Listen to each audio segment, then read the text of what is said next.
একদম চুপ হয়ে যান। কেউ বিশ্বাসঘাতকতা করছে, চুপ হয়ে যান। কেউ যন্ত্রণা দিচ্ছে, চুপ হয়ে যান। কেউ ভালোবাসার পরও প্রাপ্যটা দেয়নি, চুপ হয়ে যান।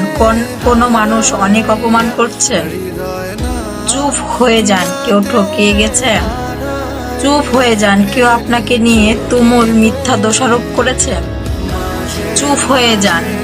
এমন নীরব হয়ে যান যে সেই মানুষগুলোর কাছে আপনার শব্দ কিংবা ছায়াও যেন না দেখা যায়।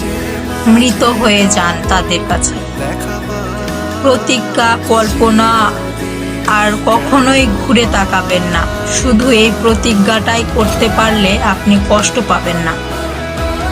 এই যে নীরবতা আপনাকে দম বন্ধ করা আর্তনাদ দিবে, কিন্তু অপর পক্ষকে দিবে আফসোস। আসলে আমরা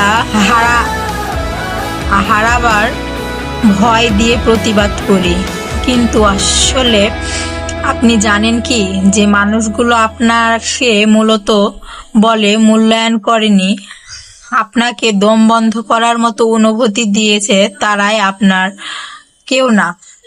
তাই নিজের স্বার্থে বাঁচুন, নিজেকে ভালোবাসুন। আপনার সৃষ্টিকর্তা আছে।